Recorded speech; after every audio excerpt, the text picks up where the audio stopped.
दोस्तों आज के इस वीडियो में हम एनजीटी नेशनल ग्रीन ट्रिब्यूनल जो आपका आयोग है इससे रिलेटेड हम क्वेश्चंस करने वाले हैं। तो आप सभी वीडियो को लास्ट तक देखिएगा एंड अगर आप इस वीडियो को लास्ट तक देख लेते हैं तो आपके जितने भी प्रश्न यहाँ से इंपॉर्टेंट बनने वाले हैं आपके एनजीटी से वो सभी आप आसानी से आंसर कर सकते हैं। तो आशा करते हैं आप सभी इस वीडियो को लास्ट तक देखेंगे एंड अपने दोस्तों के साथ भी शेयर करेंगे। फर्स्ट क्वेश्चन जो यहाँ पे है आपका कि राष्ट्रीय हरित अधिकरण की स्थापना कब की गई। एनजीटी नेशनल ग्रीन ट्रिब्यूनल कब स्टेबलाइज किया गया, तो यह किया गया आपके 18 अक्टूबर 2010 को। 18 अक्टूबर 2010 को इसकी स्थापना की गई। सेकेंड क्वेश्चन है विशेष पर्यावरण न्यायाधिकरण की स्थापना करने वाला भारत जो है दुनिया का किस स्थान का देश बन गया है। तो भारत का जो यहाँ पे प्लेस है वो है आपका तीसरा। फर्स्ट एंड सेकेंड पे कौन है वो हम नेक्स्ट क्वेश्चंस के माध्यम से देखेंगे। नेक्स्ट आपका है कि भारत से पहले विशेष पर्यावरण न्यायाधिकरण में स्थापित हुआ कौन हुआ। तो फर्स्ट पे आपका यहाँ पे हम बात करें तो न्यूजीलैंड हो गया फर्स्ट पे। सेकेंड पे हम बात करें तो आपका ऑस्ट्रेलिया हो गया एंड थर्ड पे जो हो गया आपका इंडिया हो गया। ठीक है, तो थर्ड प्लेस पे आपका भारत है, सेकेंड पे ऑस्ट्रेलिया है, फर्स्ट पे आपका न्यूजीलैंड है। तो यहाँ पे राइट आंसर होगा ऑप्शन बी। नेक्स्ट क्वेश्चन है राष्ट्रीय हरित अधिकरण एनजीटी का मुख्यालय कहाँ स्थित है। तो एनजीटी का जो मुख्यालय है इसका जो हेडक्वार्टर है आपका वो कहाँ स्थित है। इसकी स्थापना जो हुई 2010 ठीक है 18 अक्टूबर 2010 को इसकी स्थापना हुई। ये भी आपको यहाँ पे ध्यान रखना है। इसका जो हेडक्वार्टर है ये है आपका दिल्ली में। ठीक है, दिल्ली में इसका मुख्यालय है। फिर है नेक्स्ट राष्ट्रीय हरित अधिकरण एनजीटी के पास पर्यावरण संबंधी प्रकरण पहुंचने के उपरांत निपटारे की समयावधि क्या निर्धारित की गई है। तो इसकी एक समयावधि निर्धारित की गई है कि आप कितने मंथ के अंदर आपको इसका जो आपका एक तरह से हम बात करें इसका रेजोल्यूशन आपको मिल जाएगा। कोई भी अगर आप प्रकरण आपकी कोई भी आप अगर रिपोर्ट दर्ज कराते हैं तो इससे रिलेटेड आपको इसका जो रेजोल्यूशन मिल जाएगा आपका कब 6 मंथ के अंदर। ठीक है, 6 माह के अंदर आपको इसका रेजोल्यूशन मिल जाएगा जो भी आपका प्रकरण होगा एनजीटी के पास। ऐसे आपके जो प्रकरण पहुंचने के उपरांत जो निपटारे की एक समयावधि निर्धारित की गई है 6 मंथ के अंदर। फिर जैसा कि हमने आपके देखा कि एनजीटी के जो हेडक्वार्टर है जो आपका मुख्यालय है वो है आपका दिल्ली। इसके क्षेत्रीय कार्यालय कहाँ पे स्थित है। इसके क्षेत्रीय कार्यालय स्थित जैसे कि भोपाल हो गया, कोलकाता हो गया, पुणे हो गया, चेन्नई हो गया। भोपाल, कोलकाता, पुणे, चेन्नई ये जो है इसके क्षेत्रीय कार्यालय हैं। तो ऑप्शन सी आपके यहाँ पे राइट आंसर हो जाएगा, भोपाल, कोलकाता, पुणे, चेन्नई। नेक्स्ट क्वेश्चन है एनजीटी के अध्यक्ष की नियुक्ति होती है किसके द्वारा की जाती है। एनजीटी के जो अध्यक्ष होते हैं वर्तमान में आपके हम बात करें तो AK गोयल आपके इसके अध्यक्ष हैं एनजीटी के। तो इसका जो आपकी नियुक्ति की जाती है भारत के मुख्य न्यायाधीश के परामर्श से। किसके परामर्श से ये आपको यहाँ पे ध्यान रखना है कि मुख्य न्यायाधीश के परामर्श से केंद्र सरकार द्वारा आपके एनजीटी के अध्यक्ष की नियुक्ति की जाती है। तो ऑप्शन बी आपका राइट आंसर होगा। नेक्स्ट क्वेश्चन है एनजीटी में शामिल जो न्यायिक और जो विशेषज्ञ सदस्य हैं इनकी नियुक्ति के क्या प्रावधान किए गए हैं।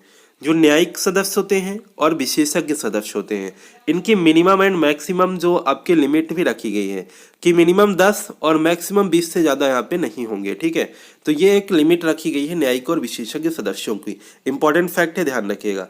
तो यह आपके देखिए केंद्र सरकार के अधीन जो चयन समिति के द्वारा यहाँ पे न्यायिक और विशेषज्ञ सदस्यों की नियुक्ति का प्रावधान किया गया है।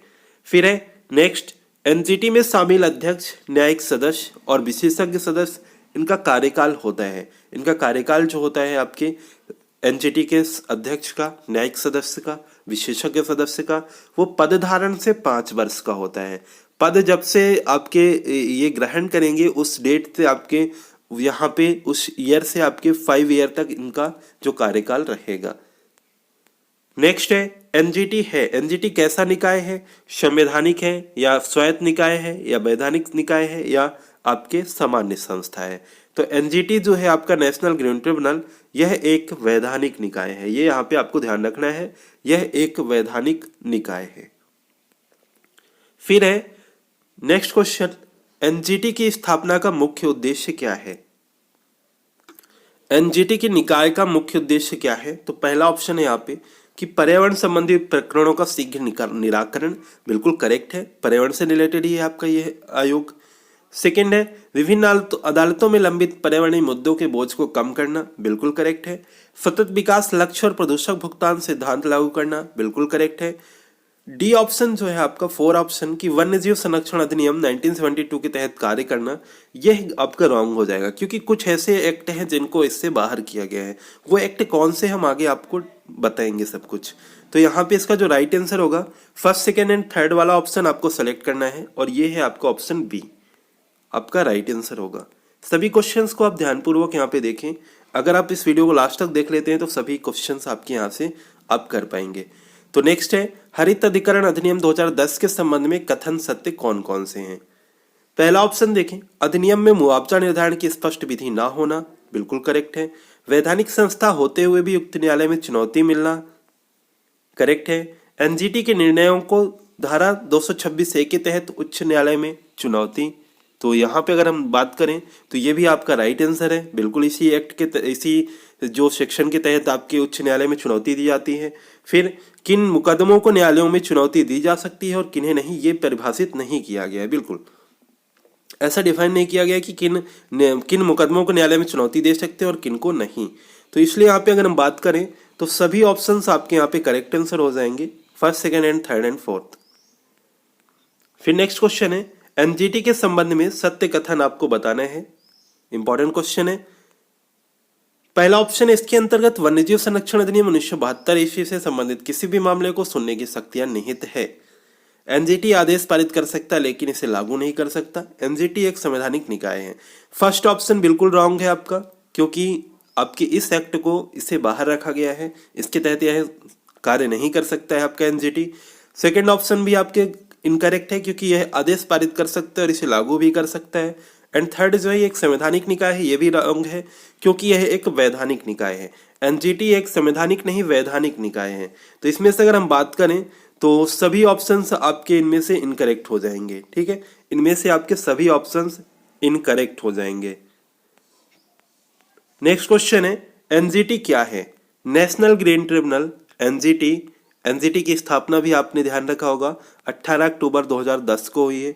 एनजीटी का जो मुख्यालय कहाँ है, एनजीटी का मुख्यालय है दिल्ली में। इसके क्षेत्रीय कार्यालय भी रखे गए हैं, 4 क्षेत्रीय कार्यालय भी हैं, ठीक है, भोपाल, पुणे, कोलकाता एंड चेन्नई, 4 क्षेत्रीय कार्यालय भी इसके रखे गए हैं। तो एनजीटी क्या है, एनजीटी एक फास्ट ट्रैक कोर्ट है, ये आपको यहाँ पे ध्यान रखना है। नेक्स्ट क्वेश्चन है, उक्त कथनों में सत्य कथन का चयन करना है। पहला ऑप्शन है, एनजीटी के अधिनिर्णय के विरुद्ध सर्वोच्च न्यायालय में 90 दिन के भीतर अपील की जा सकती है। सेकेंड ऑप्शन है, एनजीटी को अनुसूचित जनजाति और अन्य पारंपरिक वन निवासी अधिनियम 2006 से संबंधित सभी प्रकरणों की सुनवाई का अधिकार है। थर्ड ऑप्शन है, एनजीटी पर्यावरण से संबंधित 7 कानूनों के तहत सुनवाई कर सकता है। एंड फोर्थ ऑप्शन है, एनजीटी दोष सिद्धि पर कारावास एवं आर्थिक दंड दोनों अधिरोपित कर सकता है। इसमें से अगर हम बात करें तो फर्स्ट ऑप्शन भी आपका बिल्कुल यहाँ पे करेक्ट आंसर है, क्योंकि 90 डेज की एक जो यहाँ पे समय सीमा तय की गई है कि इसके भीतर ही आप अपील कर सकते हैं इसके जो विरुद्ध जो सर्वोच्च न्यायालय में एनजीटी के निर्णय के विरुद्ध है। सेकेंड ऑप्शन है, बिल्कुल यहाँ पे देखिए इस एक्ट को इसमें सुनवाई का अधिकार नहीं है आपके एनजीटी के पास, वो हम आगे देखेंगे कौन कौन से एक्ट नहीं है। थर्ड ऑप्शन है, पर्यावरण से संबंधित 7 कानूनों के तहत सुनवाई कर सकता है, तो ये भी आपका बिल्कुल करेक्ट आंसर है। तो फर्स्ट एंड सेकंड, एंड यहाँ पे हम बात करें फोर्थ ऑप्शन भी आपका करेक्ट है, क्योंकि एनजीटी जो है दोष सिद्धि पर कारावास एवं आर्थिक दोनों दंड अधिरोपित कर सकता है। तो first second, first third and fourth, first third and fourth जिस ऑप्शन में होगा यहाँ पे आपका जो इसका राइट आंसर होगा, ठीक है। तो इसका जो राइट आंसर होगा वो होगा आपका first third and fourth, first third and fourth. यहाँ पे आपको एक ऑप्शन में आपको यहाँ पे करेक्ट करना पड़ेगा, ये सेम ऑप्शन हो गए हैं, थोड़ा सा टाइपिंग मिस्टेक है। तो डी ऑप्शन यहाँ पे मान लीजिए फर्स्ट थर्ड एंड फोर्थ इसका राइट आंसर होगा। तो आप देख सकते हैं कि इस वीडियो के सभी क्वेश्चन यहाँ पे आपके कंप्लीट होते हैं। अब कुछ जो एक्स्ट्रा फैक्ट जो हमने आपको बताया, जैसा कि आपके इसमें न्यायालय के विरुद्ध अपील कितने दिन के अंतर्गत कर सकते हैं, तो 90 दिन की एक समय सीमा रखी गई है। इसके अंतर्गत कुछ कारावास संबंधी नियम भी रखे गए हैं, जिसमें कि आपके निश्चित समय के लिए कारावास एंड 3 ईयर, अधिकतम 3 ईयर का यहाँ पे कारावास रखा गया है। और आपके जो आर्थिक दंड जो फाइनेंशियल अगर हम देखें तो 10 करोड़ रुपए का यहाँ पे आपके 10 करोड़ रुपए तक बढ़ाया जा सकता है जो आर्थिक दंड है निश्चित। और इसमें कारावास और आर्थिक दोनों आपके यहाँ पे लागू कर सकते हैं, कारावास और आर्थिक, ठीक है। और इसके अंतर्गत जो सर्वोच्च न्यायालय में 90 दिन के भीतर अपील की जा सकती है। तो ये भी आपका यहाँ पे क्लियर हो गया। फिर यहाँ पे हम बात करें जो 7 कानून है, जैसे कि पहला जो है जल प्रदूषण और नियंत्रण जो आपका अधिनियम है वो है 1974। सेकेंड जो है आपका जल प्रदूषण निवारण और नियंत्रण उपकर अधिनियम है 1977। थर्ड ऑप्शन है आपका वन संरक्षण अधिनियम 1980। फोर ऑप्शन है आपका वायु प्रदूषण निवारण और नियंत्रण अधिनियम 1981। ठीक है। फिर है आपका यहाँ पे पर्यावरण संरक्षण अधिनियम 1986 और पर्यावरण संरक्षण अधिनियम 1986 करके आपके दो यहाँ पे एक्ट जो आपके इसमें ऐड किए गए, जिसके तहत कानून सुनवाई कर सकता है।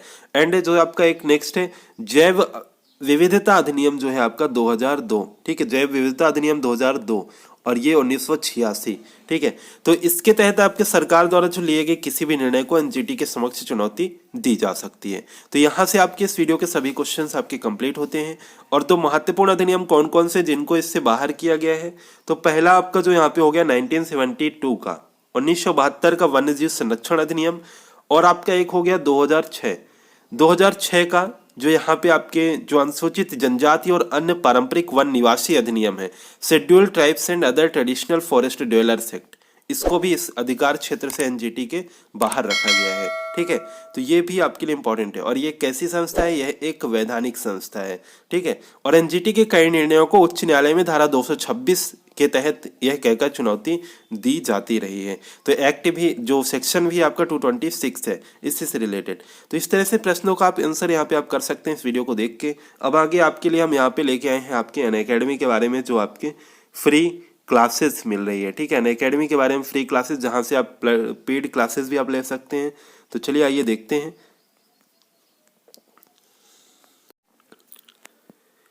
दोस्तों आज आपके लिए हम इस वीडियो में बताने वाले हैं जो एमपीपीएससी एंड व्यापम एग्जाम के लिए जो अनअकैडमी, जहाँ पे आपके लिए जो free classes and plus classes का जो कोर्सेज आपके लिए प्रोवाइड हो रहे हैं, उन सभी के बारे में हम बात करने वाले हैं।